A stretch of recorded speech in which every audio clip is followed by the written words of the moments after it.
future Hall of Famers on this team here, and Hall of Fame leaders too, which there's a difference. This isn't the NBA where one player can go and just drastically change the fortunes of a team. But Tom Brady has done this. He's changed the culture. He's changed the way the coaches see the game, the way the players see the game. Mahomes is not somebody will ever figure out. You don't figure out the best pure passer in football. I underestimated just how good the ferocity of Tampa's pass was.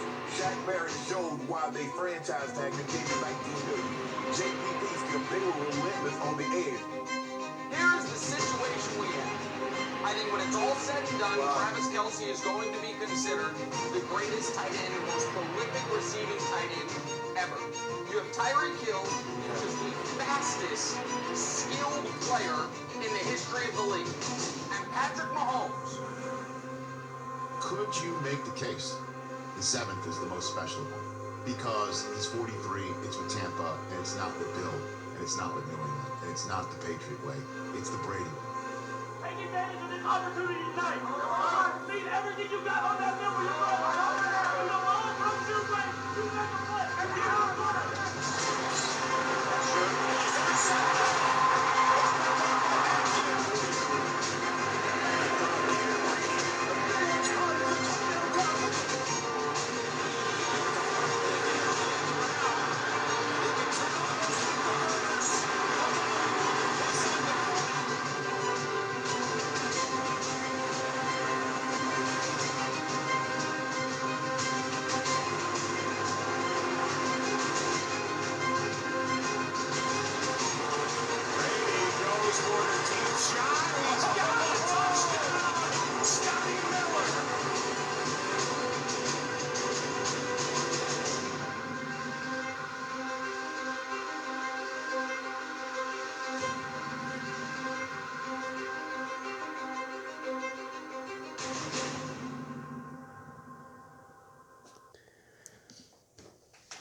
Good afternoon, guys. It's Ryan. It's Sports Life. Welcome to the show. It's been a little while since I've been on here.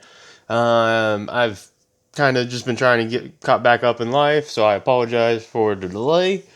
I'm going to go ahead and start right there with that Super Bowl preview. This could be one of the biggest matchups in history. It is a fantastic matchup, and not because of Tom Brady, not because of Patrick Mahomes, but the Chiefs versus Bucks. Both teams decided to turn up when they needed to. The Chiefs were obviously favored anyways to get there. And Tom Brady and the Bucks found a way to make it. I've said all year that I don't like Tom Brady. I've said all year that I don't believe he's the GOAT. I still am. He's trying to prove me wrong every different direction I go. I can't help that. I can't help how I feel about him. But I will give it up to Tom Brady and the Bucks for finding a way to make it to the Super Bowl. Throwing 3 picks against Green Bay and almost letting Aaron Rodgers come back and beat you, that really shows how much of a GOAT you are. But we won't get started on that. We'll get started out on this Super Bowl matchup. This is an insane matchup from all levels. You have receivers on both sides of the ball that are just flat out amazing. You've got the fastest guys in football on both sides of the ball. You've got the best tight end in the game versus maybe one of the best of all time in the game.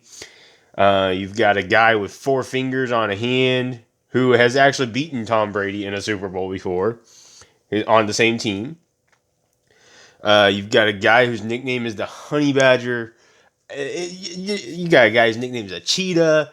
It just goes on and on. I mean, there's so much going into this game.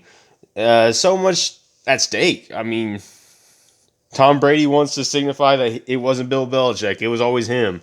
Well, he might be right. I mean, I wish, on a stacked team, anybody would look good, right? Well, they kind of got that way again. But, yeah, again, I'm not going to be here to down Tom Brady. We know that I don't like him. I mean, anybody, honestly, could play with those guys that he's got around him. But it's all right. So I'm going to start with why I actually don't like Tom Brady.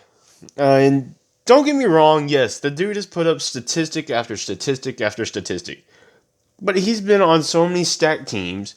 He literally had a rule made just for him, the Tuck rule, where everybody said he didn't fumble against the Raiders, and he clearly did. They said his hand was moving forward. He did not. So, he gets away with a lot of things. He always seems like he has the ref's number. He always seems like, he's just got, a stacked team. He's been proven to cheat in 2 of his Super Bowls. Now, do I care about the cheating? No, it's part of the game. If you can get away with it, you're going to get away with it. Whatever. But it's just, I think there's so much more out there. The reason why Tom Brady is the way he is. I'm just going to throw this out there, too. He couldn't even beat Eli Manning. He got beat by Eli Manning twice. Eli Manning. I don't care what his last name is. Eli was not that great of a quarterback. He'll end up in the Hall of Fame because, well, he beat Tom Brady twice. And that'll put you in the Hall of Fame. So, that's just some reasons I don't like Tom Brady. I will not argue he's the GOAT. I'm not here for that, because everybody always gives me backlash for it. I just think that maybe he could have, I don't know, maybe won Super Bowls without, having Randy Moss on his team, or Julian Edelman, or even Danny Amendola at the time. Now he's got Mike Evans and Chris Godwin and Scotty Miller and you name it. Rob Gronkowski, Leonard Fournette, Ronald Jones. I mean, the list just goes on and on his stars that he has. And so, no, I will never be a big fan of Tom Brady. I just don't like how he has to pretty much buy a Super Bowl. And that's going to be me. That is my opinion. I apologize if you guys don't like it. But that's just me, all right? So, anyways, we're going to go back to the Super Bowl. Like I said, big matchup. Lots of matchups that are the craziest in history right now. If Tom Brady is the GOAT, you've got the other baby GOAT, is what everybody's calling him, in Patrick Mahomes. He is, until you beat him, he's going to be a star for a long, long time. Until you find a way to beat Patrick Mahomes, he's going to be there. And I'm going to stick with it this game. Patrick Mahomes always shows up in the big moment. He doesn't care what the score is. He doesn't care how far down he is. And yes, I know Brady's had several good comebacks in his career too. But, just think about how 2 weeks ago when they played the Bills started out. They were down 9-0 very quickly. Did that phase them one bit? No, they came back and they won that game pretty soundly. So there was nothing that's going to stop Patrick Mahomes. And that is going to be my prediction. I think I'm going to take the Chiefs 35, the Bucks 24 this week. It is going to be a good matchup. Obviously, there's going to be a lot of commercials. This year's been weird. Everything's going wrong. We made it to the Super Bowl. We are kind of somewhat back to normal. So, that's going to be my prediction, 35-24 Chiefs. Now, there is a rumor that there's supposed to be a race between Cheetah, Tyreek Hill, and Scotty Miller, because Scotty Miller thinks he's faster than Tyreek Hill. I would love to see that over the halftime show. I think that would be a cool race. I think they should do it. I think just get it on. See what happens. I really, really would like to see it. There's also some prop bets out there. One of those being Tom Brady has never thrown a touchdown in the first quarter of any Super Bowl. I'm going to say that one lasts up. It'll probably run in or something, but I don't think Tom Brady throws a touchdown pass in this first quarter. There was one, I believe it was, if Patrick Mahomes rushes for 20 yards, the Chiefs are 10-0 or something like that. It's something goofy. So, I don't think Patrick Mahomes is going to be able to run that much. But we'll see. We'll see if he can get out in the pocket a little bit.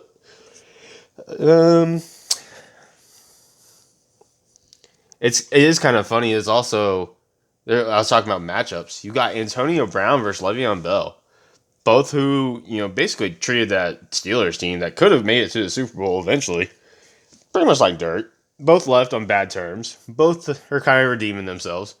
Both somehow found their way into the Super Bowl against all odds. So there's also that kind of matchup.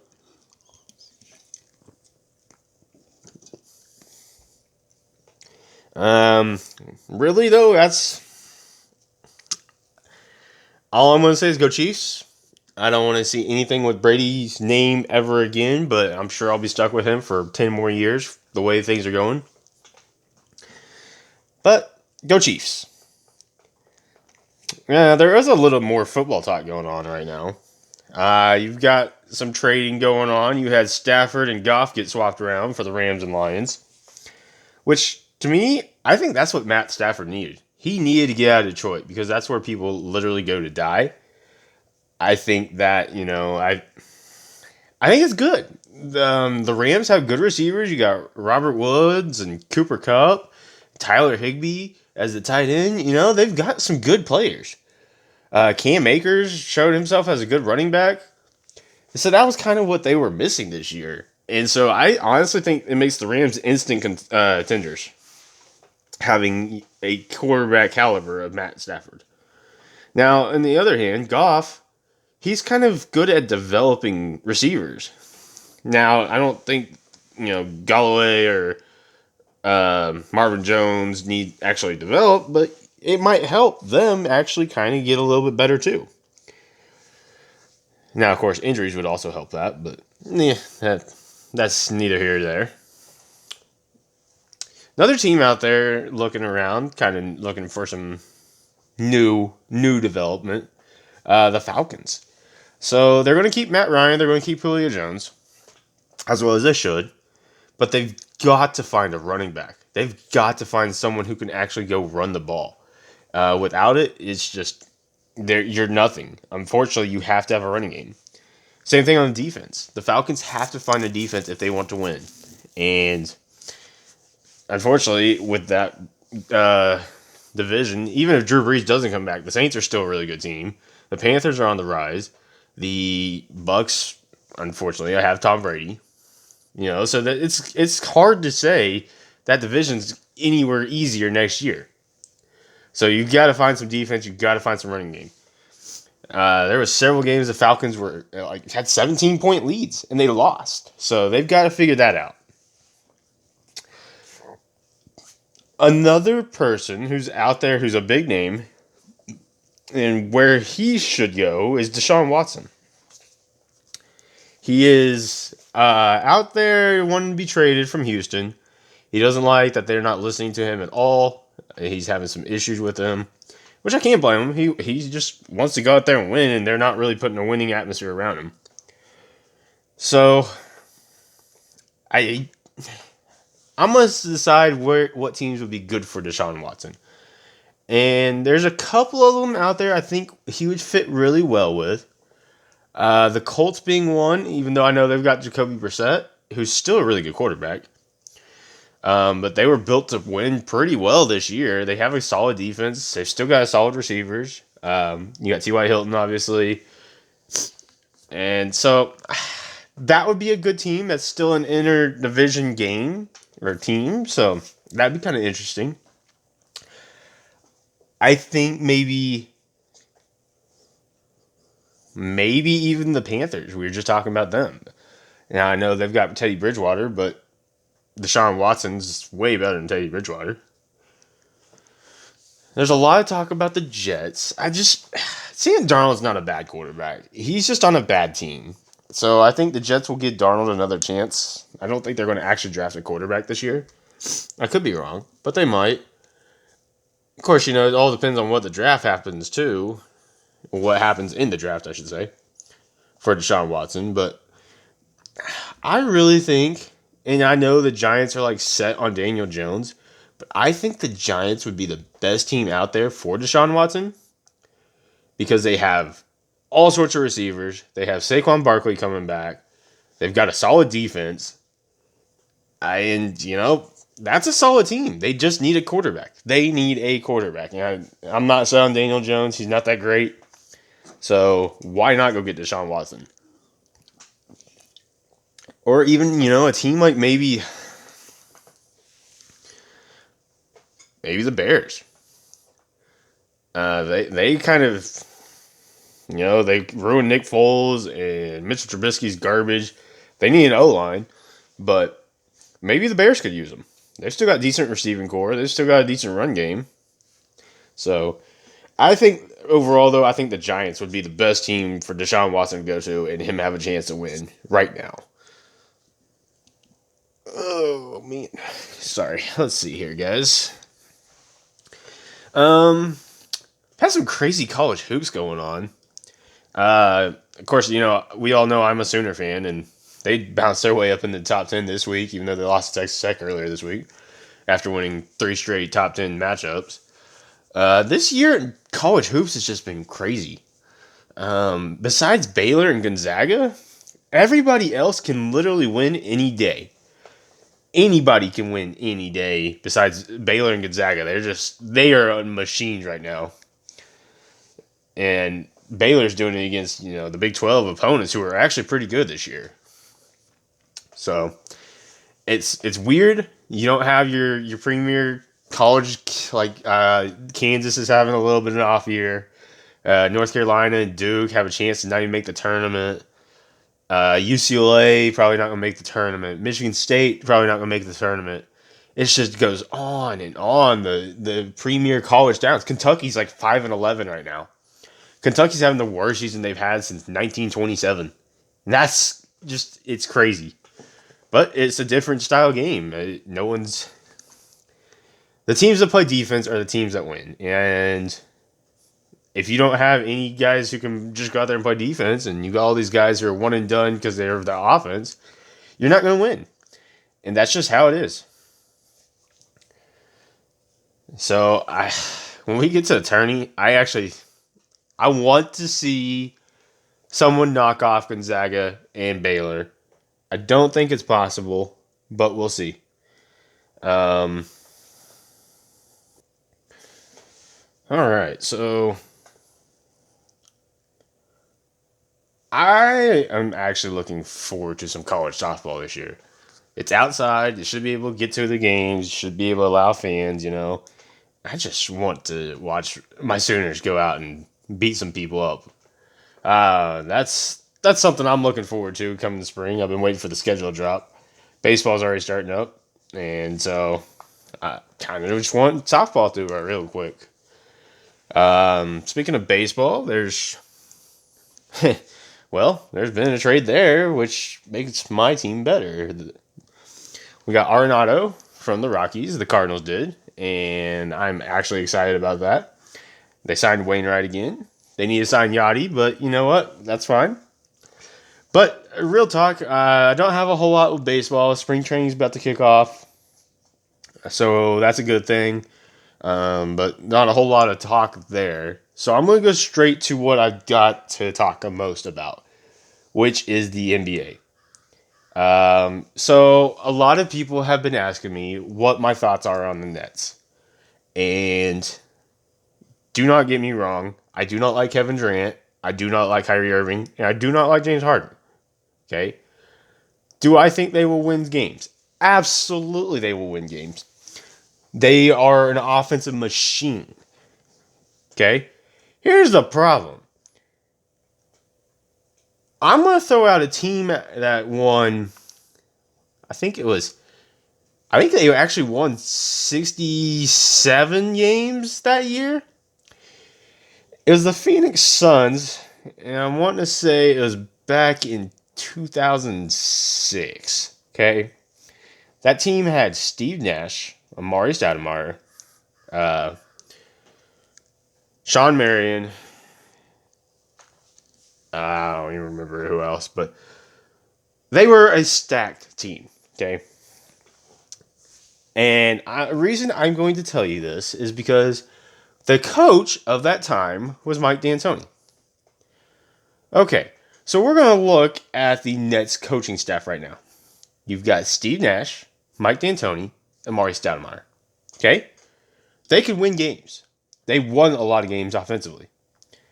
They will not win a single playoff series the way they are playing defense. And the only reason they will win a playoff series is because they're in the East. Because the East is bad. But they will not win in the playoffs because they can't play defense. You cannot give up 125 points a game and expect to win basketball games in the playoffs. It doesn't work that way.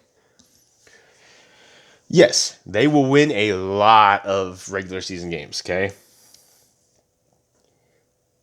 The playoffs are a different machine. Everybody starts locking it up. Everybody starts getting to their man faster. It gets a lot harder, gets more aggressive.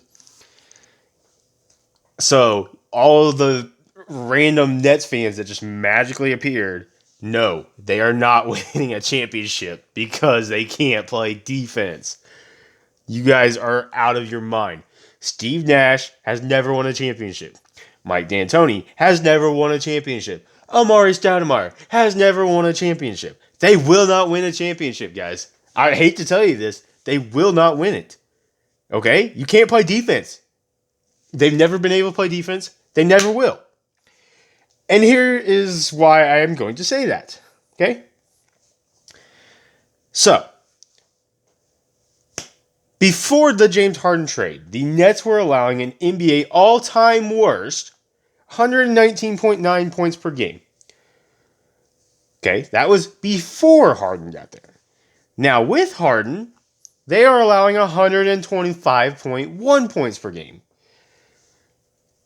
So, it strikes me funny that there is a team out there with Steve Nash, Mike D'Antoni, and Amari Stoudemire.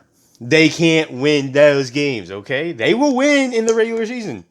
They will not in the playoffs. Okay?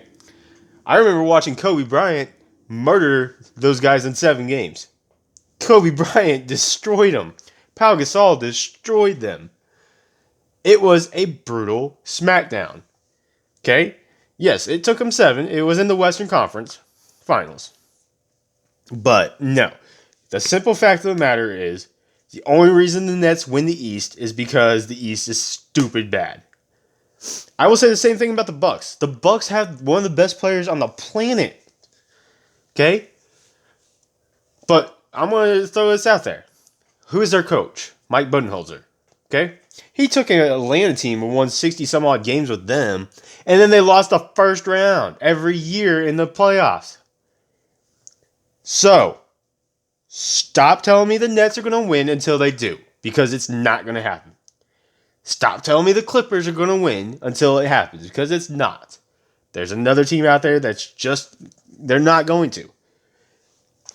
Right now, honestly, the team I'm taking in the East is the Boston Celtics, because they're the most complete roundabout team. They play defense, they play offense. Kemba Walker he's a born natural leader. So please, stop telling me they're going to win. Yes, they will win games. I will tell you this. They will win games. They will not win a championship. So, I don't think this is going to happen, but there's a very good possibility. I see a Lakers and Celtics rematch for the championship because it's about that time of the year. It's about that time we see it again. So, that's kind of where I'm leaning. I don't like the Lakers because I don't like LeBron. And no, I have nothing to do with greatness, guys. I just don't like buying championships, okay? The Lakers are a really good team. They're in the 3rd seed right now in the West, okay? The other, I'm going to say the first 4 teams. The Jazz, the Clippers, the Lakers, and the Nuggets. Right now, every last one of them all look like contenders. Right now, every last one of them could win.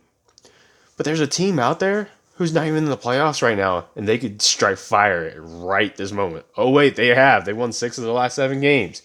That's the Houston Rockets, who, by the way, James Harden was just traded for, right? who they got Victor Oladipo and John Wall and DeMarcus Cousins and Eric Gordon. And you mean to tell me this team can't find a way to win? They are a better team than the Nets, just for the simple fact that they can play defense. In fact, since James Harden's gone, the Rockets have only averaged allowing like 95 points a game. So, you tell me that James Harden is that big of an issue defensively? Yes, he is. You mean to tell me that Kevin Durant's that big of an issue defensively? Yes, he is. You mean to tell me Kyrie Irving is that big of an issue defensively? Yes, he is. Okay? They are all not going to win because of their defense. All right. I've had a little bit of a rant there. I'm sorry.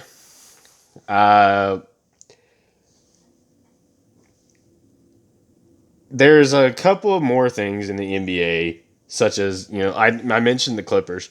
They're one of those teams that just they won't ever win a championship. It's just part of how they are. It's who they are. It's just something about it. It just won't happen. The Jazz are built to win right now. They're a solid team right now. If they can stay healthy, they might be the best team in basketball. They pass the ball well. They shoot the ball well. They play defense. They look for their cuts. They look for their back doors. They're on the fast break the whole time. They cause turnovers. I mean, that list goes on. So the Jazz right now are a really, really good and complete team. But what about my team? What about the Thunder, who have, they're having a so-so season, right? They're supposed to be choking every single game, and they haven't.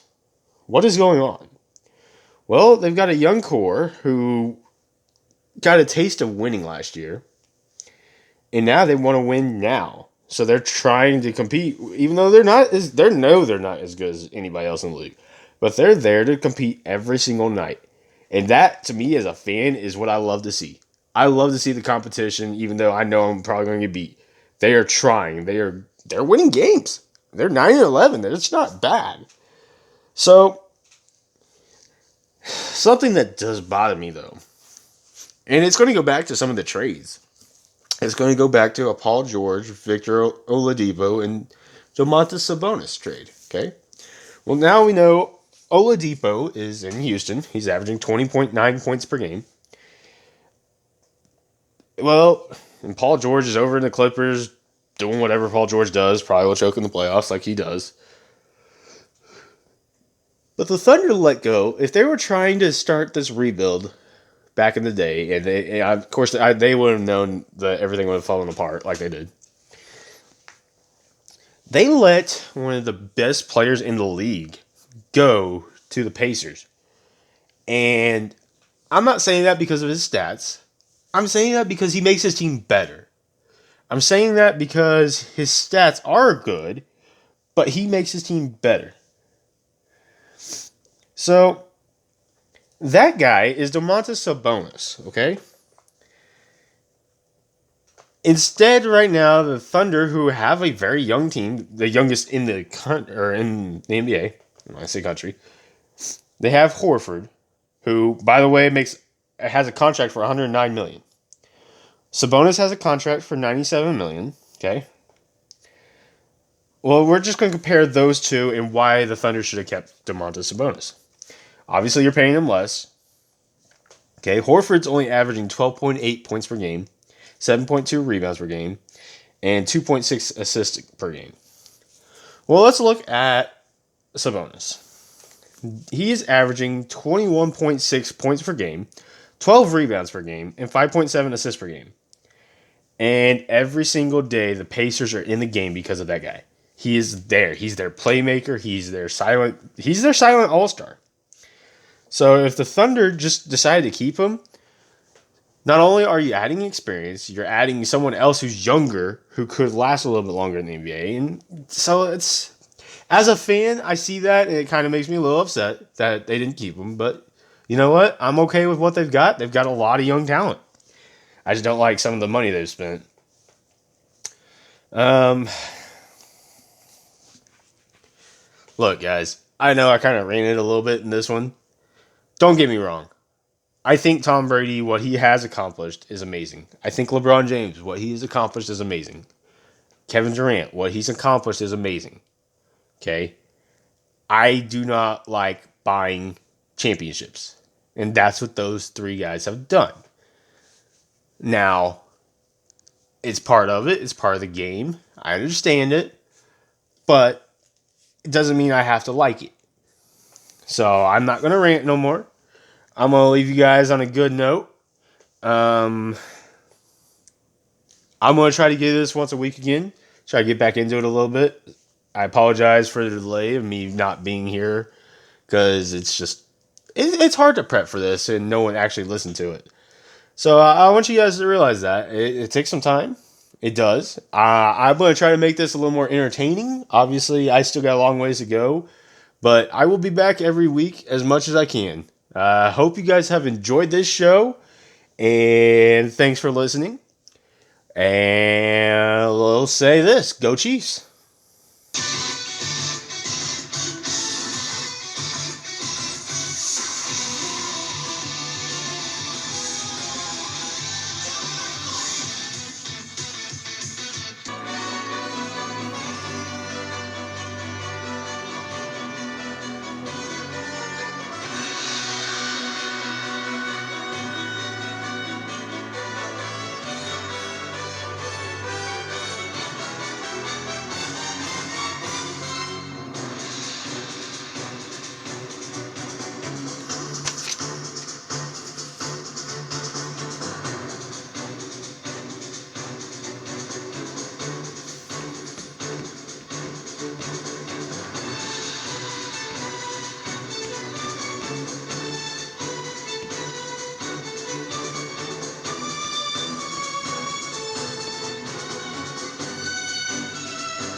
Guys, have a good night.